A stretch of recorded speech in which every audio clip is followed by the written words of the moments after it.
Work sucks, few will argue with that. However, people are only as free as their economic situation allows. Each day we sell ourselves in the market in exchange for basic survival. For this work, this rat cage, we spend about a third of our lives enriching others, stifling our own human growth and creativity, dumbing ourselves down by microtasks, and relinquishing our personal freedom.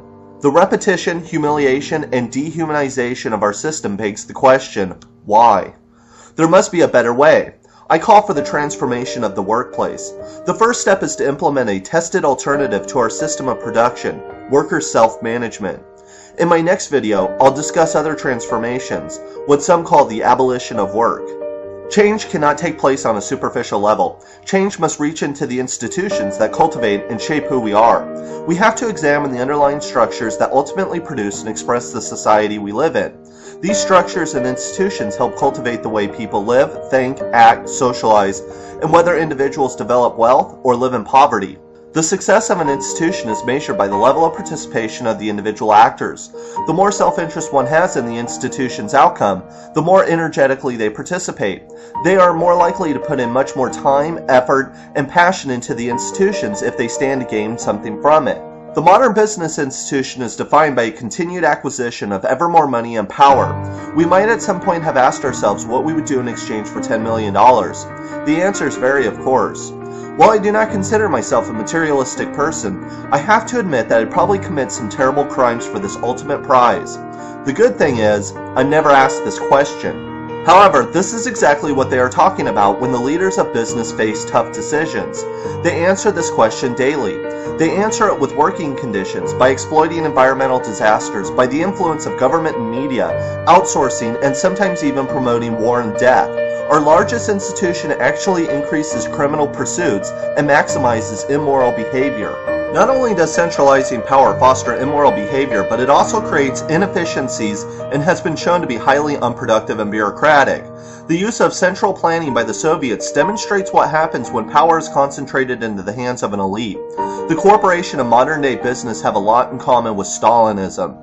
Corporations use a centralized form of planning, even calling the upper tier a government. The top management takes decisions based on highly aggregated data, the quality of which is hard to know.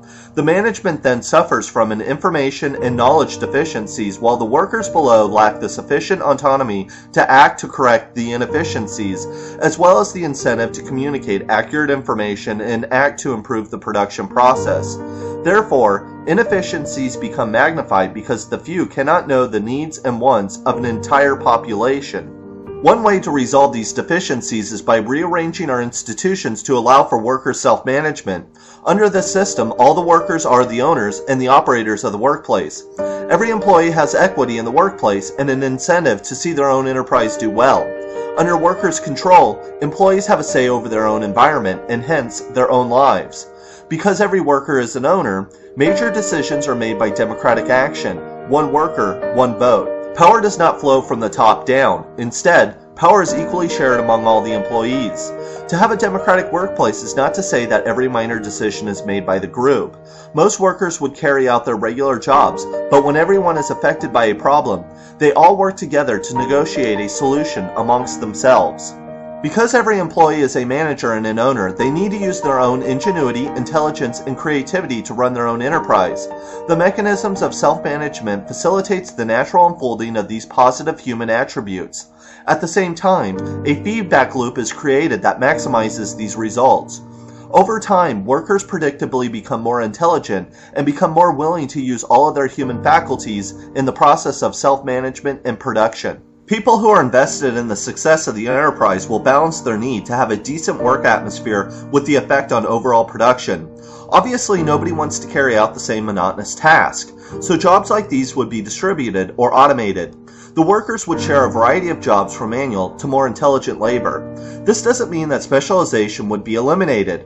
Specialists would coexist and make decisions affecting their areas of expertise amongst themselves, unless the decision affects the rest of the group. The supervisors of today would be eliminated. If a group of workers feel they need somebody to administer their jobs, they would choose amongst themselves. Moreover, if a manager is not performing his or her duties or treating the employees harshly, that person can be pulled by democratic action. Another side effect of self-management is that competition between employees is replaced by cooperation and solidarity. Adversarial relationships are eliminated when everyone has an equal stake in whether they succeed or fail. All this creates a sense of brother and sisterhood, which is reinforced because it is in the individual's self-interest to assist each other. This is actually positive for production and productivity. For instance, when cooperation and competition are measured in comparison, study after study, and even studies that review other studies, show that cooperation is more efficient, productive, and effective. Competition restricts the flow of information between individuals. It redirects energy and impedes progress. When ideas and power are centralized in any body, they become highly bureaucratic and ineffective. Every worker-run enterprise will run according to whatever approach works best. This allows for dynamic, creative experimentation and flexibility to meet the complexities of the economy. Without CEOs, CFOs, VPs of this and that, and boards of directors, the wasted massive salaries they receive would pull back to the employees and eliminate the massive incentive for opportunistic immorality. That all sounds great, but the next question is, does worker self-management work? Both history and current research prove that yes, they do. For instance, during the Spanish Civil War, many factories in Spain came under workers' control. In Aragon, productivity jumped 20%, while the standard of living was raised by 50 to 100% within a few months. Almost every industry, including health, agriculture, energy, textiles, transportation, water, and most service industries saw large jumps in productivity. Literally millions of workers were participating and self-managing their own affairs in this industrial society before it was crushed out by the communist and fascist armies. One of the largest worker-run companies today is Mondragon in Spain. This federation of worker-run firms consists of 256 companies with almost 93,000 employees. Since 1956, Mondragon has continued to grow and is today's 7th largest company in Spain. Even today, cooperatives play a large part in the world economy. They provide over 100 million jobs around the globe. In some countries such as Finland, cooperatives contribute to over 16% of the GDP. This model is more productive and efficient because it demands that every person work in their own self-interest instead of benefiting the few. Employees today do as little work as possible while creating the illusion that they are working hard. This is natural because there is little incentive for most employees to realize their full potential. The institutionalization of business corrupts and mangles everything it touches, including ourselves. Power and self-interest cannot and should not be centralized. Today, contributing to society by meeting your basic economic needs can mean cooperating in a world of maximized greed and immorality. There is no reason to try to reform the system.